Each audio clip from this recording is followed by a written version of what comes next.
तब तक इतना हो गया, वो बच्चा सो रहा था, तुम अपनी जान लेके वो भगोगे कि बच्चे को बचाओगे। बच्चा छूट गया, सामान तो सब गए और जानवर बंधे तो मर गए।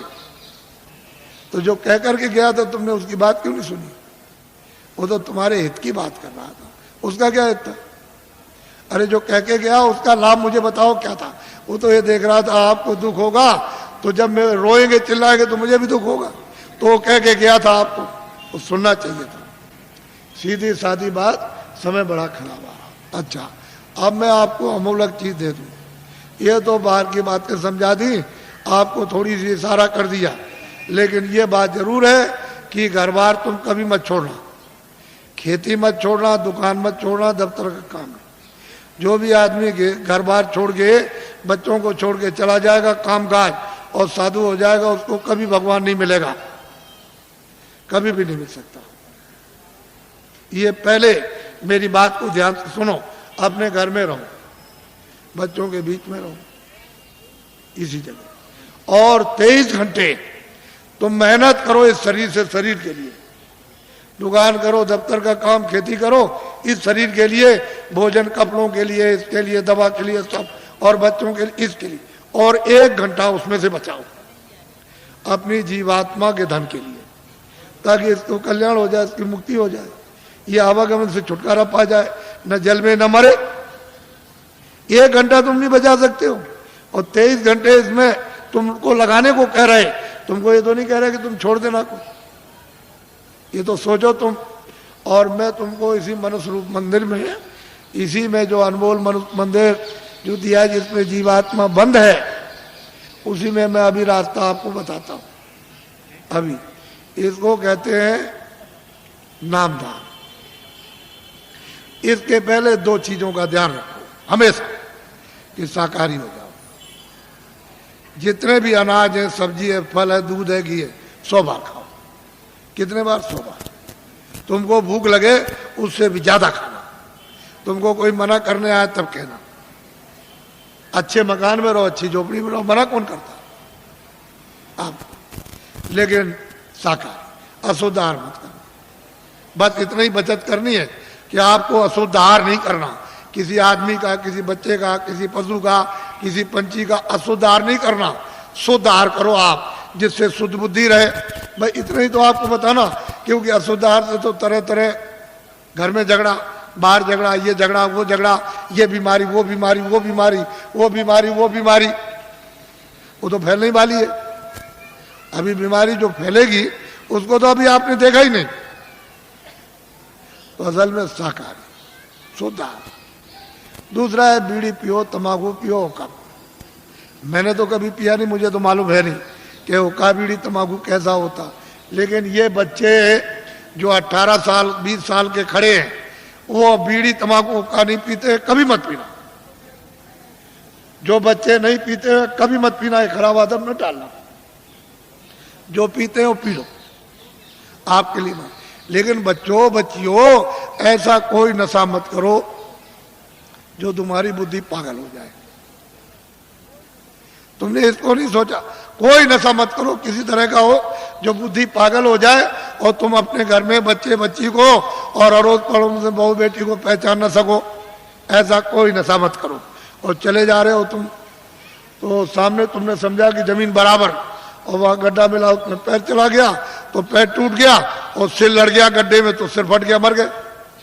ऐसा कोई न रामायण कहती है, न महात्मा कहते हैं, न कुरान कहती है, न फकीर, न मस्जिद कहती है, न मंदिर कहते हैं, न शिव जी कहते हैं, न आपको कोई और। ये कोई ओ जो कहते हो शिव जी भांग पीते थे, भांग पीते थे, भांग पीते, तुमने भांग पीते हुए देखा? वो भांग नहीं थी, वो कोई और नशा था।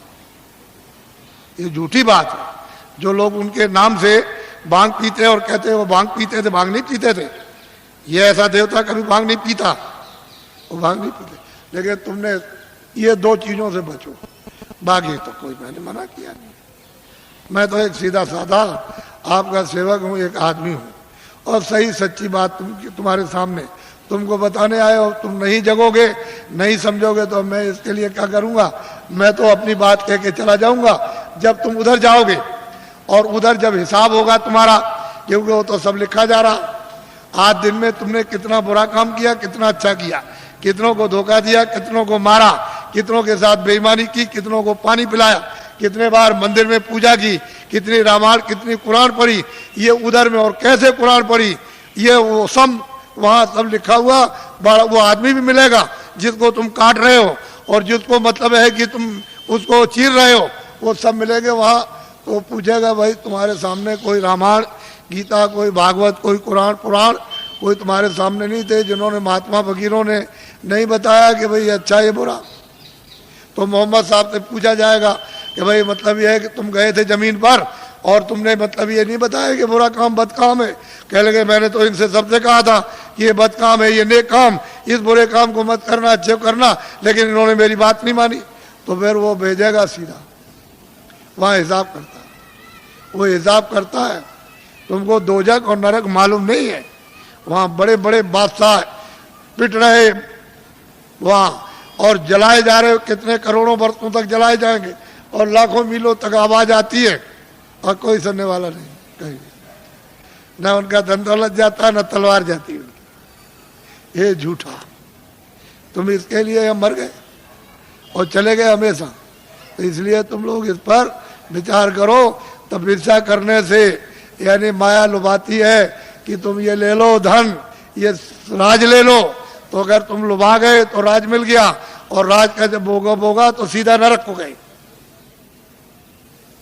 जब ये कहोगे हमको राज नहीं चाहिए, धन दौलत नहीं, तो भगवान मिलता इसी शरीर में। मरने के पहले मीरा ने मरने के पहले प्रभु को प्राप्त किया। आपको क्या मालूम कैसे पाया? तुलसीदास जी ने पहले ही वो 25 ही साल के अंदर प्रभु को प्राप्त कर लिया। आपको क्या मालूम कैसे पाया? आप क्या जानो? इसलिए आप अमोलक धन लो इस मनुष्य मंदिर में आत्माओं का। ये नामदान है, ये उस तरह की दीक्षा नहीं है या मंत्र वैसा नहीं है, ये आत्म धन का दान है, ये ईश्वरी धन का दान है। जो उसकी कृपा होती है तब कभी कभी महात्माओं को आदेश मिलता है कि इन आत्माओं को बांट दो जो मानव शरीर में है, तो कभी कभी मिलता मुफ्त में। ये पैसे से नहीं मिलेगा, तुम ये सब रख दो जा करके पूरा धार का, तो ये चीज मिलने वाली नहीं है। ये कभी दिमाग से निकाल देना, ये दौलत पैसे से नहीं मिलती, ये तो मुफ्त बख्शीश में यानी प्रसन्नता से मिलती है। तो तुम्हारे पास कुछ है, तुमने किसी से प्रेम किया? वो कहते हैं कि प्रेम से प्रकट होए भगवान। किसी से किया प्रेम? किसी से नहीं किया। उसी शिव के सामने चोरी करते हो, धोखा देते हो, विष्णु के सामने राम के मंदिर में जाते हो, दूसरों का गला काटते हो। अगर एक भी देवता खड़े होकर के कह दे कि आज से ये बेईमानी मत करना, ये दगेबाजी, तो कहोगे मैं ऐसे देवता को अब नहीं मानता। जो सबके सामने हमारी बुराई कह दे, हम नहीं मानते ऐसे, फिर कभी नहीं आप जाओगे। अगर देवता बोल दे, अब उनको कुछ कहना नहीं, आपने समझ लिया, हाँ उन्होंने सुन लिया होगा और आपने समझ लिया उन्होंने कुछ नहीं देखा, वो अंधे। अब हम जो चाहेंगे सो करेंगे, अब चलो हो आए वहाँ। ये हालत तो हमारा है। अब बताओ तुमने प्रेम किससे किया? किससे प्रेम? वो तो कहते हैं प्रेम से मालिक मिलता है, आपने कैसे प्रेम? इसलिए आप सीधा, बहुत सरल है, बहुत सीधा है। कलयुग में अधिकार आपको दे दिया स्त्री पुरुषों को कि सभी लोग उस परमात्मा को प्राप्त कर सकते हैं। किसी के लिए कोई बंधन नहीं, और सुलभ और सहज और आसान। लेकिन तुम योग तो आप कर नहीं सकते हो। सतयुग और त्रेता और द्वापर का कोई भी क्रिया आप नहीं कर सकते हो। और उन्होंने मना कर दिया गोस्वामी जी महाराज ने कि कलयुग जोग न यज्ञ न ज्ञाना। कहते कलयुग में कोई जोग मत करना, न यज्ञ करना, और न आपको ज्ञान होगा। कलयुग में तो कहते हैं कि नाम आधारा, और नाम कौन सा वो मैं बताऊंगा आपको। अभी आपको